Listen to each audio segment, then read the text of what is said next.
Tu mina ha ganado 10 minas. Tu mina ha ganado 10 minas. Este título de la reflexión de hoy está contenido en el pasaje bíblico de Lucas 19, 11 al 27, que a continuación leemos. Oyendo ellos estas cosas, prosiguió Jesús y dijo una parábola por cuanto estaba cerca de Jerusalén, y ellos pensaban que el reino de Dios se manifestaría inmediatamente. Dijo pues: un hombre noble se fue a un país lejano para recibir un reino y volver. Y llamando a 10 siervos suyos, les dio 10 minas y les dijo: negociad entre tanto que vengo. Pero sus conciudadanos le aborrecían y enviaron tras él una embajada diciendo: no queremos que éste reine sobre nosotros. Aconteció que vuelto él, después de recibir el reino, mandó llamar ante él a aquellos siervos a los cuales había dado el dinero para saber lo que habían negociado cada uno. Vino el primero diciendo: Señor, tu mina ha ganado 10 minas. Él le dijo: está bien, buen siervo, por cuanto en lo poco has sido fiel, tendrás autoridad sobre 10 ciudades. Vino otro diciendo: Señor, tu mina ha producido 5 minas. Y también a este dijo: tú también sé sobre 5 ciudades. Vino otro diciendo: Señor, aquí está tu mina, la cual he tenido guardada en un pañuelo, porque tuve miedo de ti, por cuanto eres hombre severo, que tomas lo que no pusiste y ciegas lo que no sembraste. Entonces él le dijo: mal siervo, por tu propia boca te juzgo. Sabías que yo era hombre severo, que tomo lo que no puse y que ciego lo que no sembré. ¿Por qué pues no pusiste mi dinero en el banco para que al volver yo lo hubiera recibido con los intereses? Y dijo a los que estaban presentes: quitadle la mina y dadla al que tiene las 10 minas. Ellos le dijeron: Señor, tiene 10 minas. Pues yo os digo que a todo el que tiene se le dará, mas al que no tiene, aun lo que tiene se le quitará.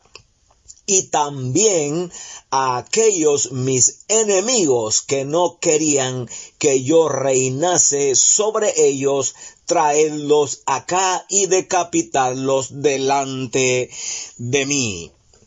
Un saludo cariñoso en Cristo a cada uno de nuestros amables oyentes que semanalmente nos comunicamos por este medio, tomando un tiempo para edificar nuestras vidas, alentarnos unos a otros y ser exhortados por el mismo Dios a una vida más cerca a su corazón.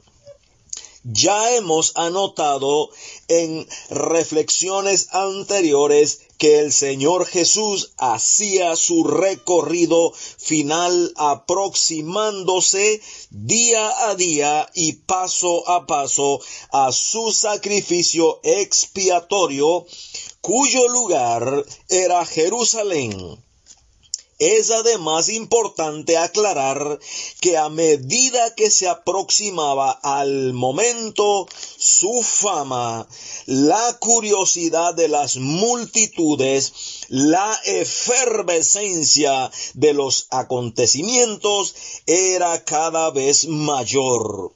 El verso 11 de nuestro texto para hoy nos lo señala. Oyendo ellos estas cosas, prosiguió Jesús y dijo una parábola por cuanto estaba cerca de Jerusalén y ellos pensaban que el reino de Dios se manifestaría inmediatamente.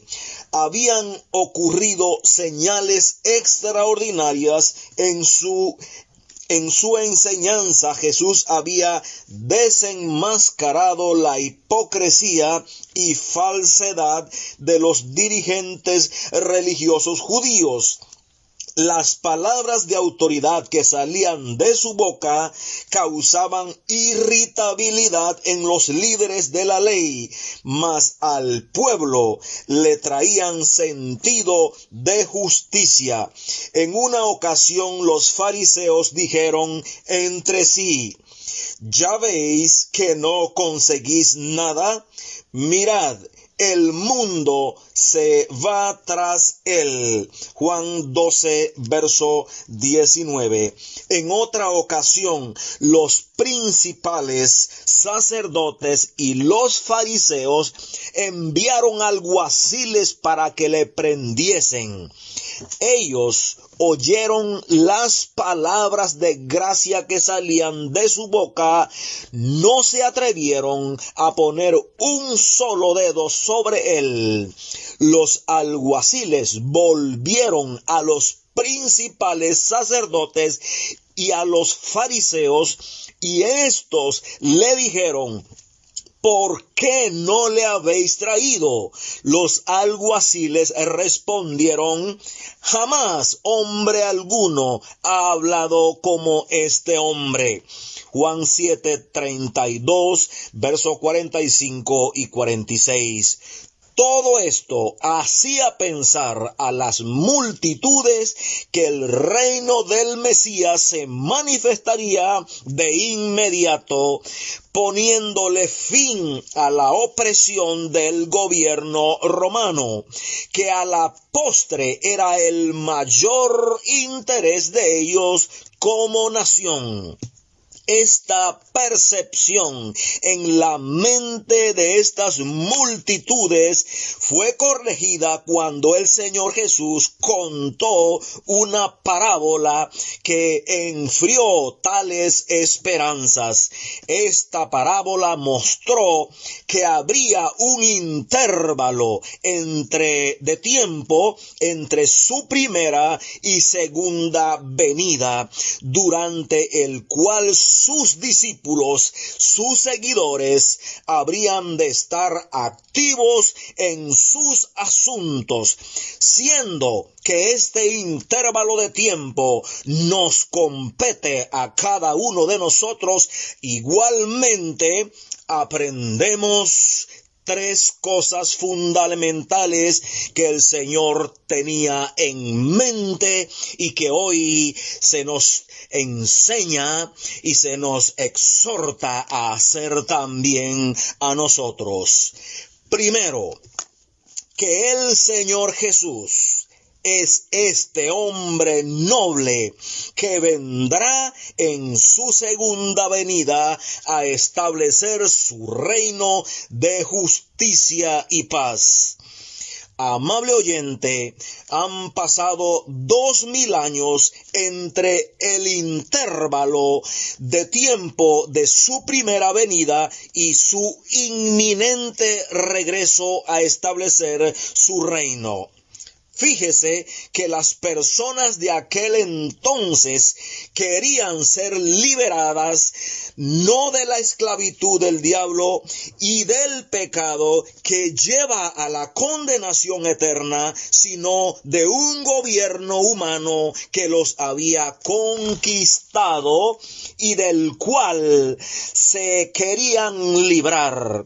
Siendo honestos, a tal distancia de la historia, el hombre posmoderno del siglo XXI no clama por la libertad del pecado y Satanás, como ya nuestro buen Dios ha dado el medio en la persona de Cristo, sino clama por libertad financiera, política, social y de género. El diablo ha hecho creer al mundo que Cristo, el Rey, nunca vendrá, por lo que la libertad la debe y la puede procurar cada cual. Amable oyente, la verdad es que el Rey viene otra vez y viene pronto. Nada habido ni imaginado lo podrá detener. Acordémonos lo que escribió el profeta Daniel en la visión de los tiempos futuros del capítulo 2. Todos estos imperios mencionados en este capítulo han pasado. Así dice Dios, y en los días de estos reyes, el Dios del cielo levantará un reino que no será jamás destruido, ni será reino dejado a otro pueblo. Desmenuzará y consumirá a todos estos reinos, pero él permanecerá para siempre. Daniel 2:44. Esto es exactamente lo que el Señor Jesús enseñó y nos enseña en este texto de hoy. En segundo lugar, que sus siervos tienen el noble encargo de trabajar para el Rey en este intervalo de tiempo entre su primera y su segunda venida. Verso 13. El número 10 representa a todos los discípulos de cada generación hasta su venida. Si usted es uno de ellos, entonces asumamos la responsabilidad, porque a esta altura de la historia aún queda un valioso tiempo, aunque corto, para aportar a la expansión del reino de Dios. Este verso no solo señala que es el Señor el que llama y comisiona a sus siervos, sino que los capacita poniendo en sus manos un bien que debe ser administrado de tal manera que genere ganancias, representado aquí en el texto por una mina. Al igual que en la parábola de Mateo 25, 14 al 30. Tanto la mina como el talento se refieren literalmente a monedas, dinero, un bien que tiene un valor. Amable oyente, por los escritos apostólicos posteriores, sabemos que Dios nos ha equipado de diversas formas. El Espíritu Santo ha dotado a cada hijo de Dios con capacidades especiales, conocidos como dones, con los cuales servirlo y con el propósito que su reino crezca entre nosotros. Esto incluye una profesión, bienes materiales, una salud estable. Todo lo que somos y tenemos viene de Él y debe servir a sus propósitos en este intervalo de tiempo antes de su inminente regreso. La frase negociad entre tanto que vengo del verso 13 es o quiere decir que igual que un comerciante desea aumentar sus ingresos, el Señor quiere que su reino crezca. Yo le hago, amable oyente, una pregunta directa, clara y sencilla. ¿De qué manera está usted sirviendo, trabajando con lo que el Señor le ha dado para contribuir al crecimiento de su reino? Si hoy viniera Él y lo llamara a cuenta, usted podría presentar una evidencia medible de su aporte, de su administración. Bueno, aún podemos hacerlo. Él no ha regresado. Es tiempo de reforzarlo, de aumentar, de empezar para los que no lo están haciendo. Corregir los que tal vez lo hayamos hecho de una manera no del todo correcta o mejorarlo, etcétera. Es importante recordar en este punto lo que dijo el Señor y quedó como un principio del verso 26. Pues yo os digo que a todo el que tiene se le dará, mas el que no tiene, aún lo que tiene, se le quitará. Y esto está haciendo referencia claramente a aquellas cosas que Dios ha puesto en nuestras manos para que le sirvamos en los propósitos de su reino, sean capacidades o sean bienes, y en vez de usarlo para su gloria y para la extensión, lo hemos usado para nuestros propios propósitos. Entonces Dios opta por quitar estas capacidades y dárselas a aquellos que sí están haciendo una buena inversión en su reino. Pongámonos y pongamos lo que el Señor nos ha dado al servicio de Él con humildad y alegría. Veremos con toda seguridad cómo Dios cumplirá su palabra. Se cuentan por millones testimonios de esta verdad. También es importante notar lo escrito en el verso 14. Pero sus conciudadanos le aborrecían y enviaron tras él una embajada diciendo: no queremos que éste reine sobre nosotros.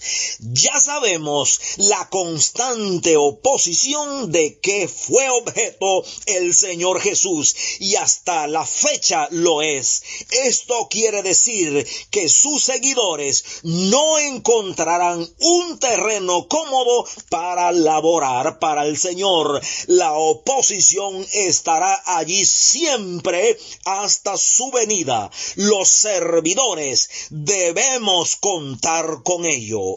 Y en tercer y último lugar, el Rey a su regreso no nos exigirá capacidad, sino fidelidad. Y esto está contenido en los versos 15 al 23. Aconteció que vuelto él después de recibir el reino, mandó llamar ante él a aquellos siervos a los cuales había dado el dinero para saber lo que habían negociado cada uno. Vino el primero diciendo: Señor, tu mina ha ganado 10 minas. Él le dijo: está bien, buen siervo, por cuanto en lo poco has sido fiel, tendrás autoridad sobre 10 ciudades. Vino otro diciendo: Señor, tu mina ha producido 5 minas. Y también a este dijo: tú también sé sobre 5 ciudades. Vino otro diciendo: Señor, aquí está tu mina, la cual he tenido guardada en un pañuelo, porque tuve miedo de ti, por cuanto eres hombre severo, que tomas lo que no pusiste y ciegas lo que no sembraste. Entonces el Señor dijo: mal siervo, por tu propia boca te juzgo. Sabías que yo era hombre severo, que tomo lo que no puse y que ciego lo que no sembré. ¿Por qué pues no pusiste mi dinero en el banco, para que al volver yo lo hubiera recibido con los intereses? Observemos las palabras tanto de los siervos como las del rey. Los 2 primeros siervos ni siquiera atribuyeron el éxito de su administración a sus propias capacidades, sabiduría o empuje. No, todo por el contrario, sabían que el éxito se lo debían a aquel que puso en manos de ellos ese precioso haber. Así actúa todo servidor consciente que reconoce no solo que es salvo por gracia, sino que también es la gracia del Señor que actúa en él para el logro de resultados. Pablo confirmó esta verdad cuando escribió en la primera carta a los Corintios, en el capítulo 15, verso 10, lo siguiente: pero por la gracia de Dios soy lo que soy, y su gracia no ha sido en vano para conmigo. Antes he trabajado más que todos ellos, pero no yo, sino la gracia de Dios conmigo. Esto dijeron estos siervos, los 2 primeros, y cualquier logro que hoy se tenga para él debe ser atribuida a Dios. Él es quien debe recibir toda gloria. Hay un peligro letal de autoatribuirse los resultados por capacidad, cayendo en el orgullo que a la postre destruye y ha eliminado a muchos talentosos servidores. La humildad debe anteponerse a la capacidad. Finalmente, oigamos las palabras que dijo el rey a sus siervos: está bien, buen siervo, bien buen siervo. Oh, apreciados oyentes, no hay palabras más significativas y profundas que el rey diga a un siervo suyo. El día de la evaluación no se leerán grandes discursos de reconocimiento, ni se mencionará foja de vida. Habrá, sí, un silencio para que pueda escucharse de los labios de la boca del rey estas palabras a los que hicieron bien con fidelidad y humildad su trabajo. Bien, buen siervo. Qué gran significado cobrarán estas pocas palabras que lo dicen todo. Miles han habido y habrán que trabajaron en el más profundo anonimato sin el más mínimo reconocimiento ni remuneración. Mantuvieron y mantienen ardiendo la llama de la lealtad a aquel que tanto los amó, que viven y se dan por recompensados, inspirados al escuchar de su Señor estas tres palabras: bien, buen siervo. Aquí me parece a mí que se dibuja en el rostro del Señor una sonrisa de aprobación mientras pronuncia estas palabras: bien, buen siervo. El rey dice que fue poco lo concedido, y quien en lo poco y en lo pequeño o insignificante que Dios conceda para hacer con lo cual se está contribuyendo a la expansión del reino del Señor Jesús, hay que hacerlo con fidelidad. Es a Él a quien servimos. El Rey va añadiendo más capacidades a medida que somos fieles en lo que pudiera verse como pequeñez. De esta realidad inspirada en las Escrituras ha circulado el dicho: el que se considera grande para hacer una tarea pequeña es porque es muy pequeño para una gran tarea. Una palabra final. El reino milenial del Señor Jesús será literal, será geográfico en Jerusalén y de alcance mundial a todas las naciones. La iglesia reinará con Cristo, esposo y cabeza. Allí estaremos los redimidos a su servicio. Hoy, amable oyente, es un entrenamiento. Si lo hacemos como un buen siervo, seremos promocionados a mejores y mayores responsabilidades en su reino, lo cual será un gran honor. El Rey está preparando a los suyos para cosas mejores y mayores.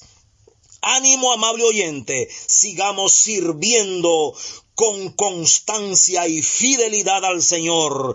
Hay grande galardón, nos ha dicho Dios. Tres cosas fundamentales aprendemos del Señor en esta parábola. Número 1, que el Señor Jesús es este noble hombre que vendrá en su segunda venida a establecer su reino de justicia y paz. Número 2, que sus siervos tienen el noble encargo de trabajar para Él en el intervalo de tiempo entre su primera venida y su segunda venida a la tierra, que está pronto a suceder. Y en tercer y último lugar, el Rey a su regreso no exigirá capacidad, sino fidelidad. Así, amables oyentes, llegamos al final de esta reflexión dominical, alentándoles a un servicio fiel y comprometido para nuestro Rey Jesús. Agarrados de su mano, avancemos esta semana. El Señor Jesús viene muy pronto. Que Dios los bendiga con su palabra.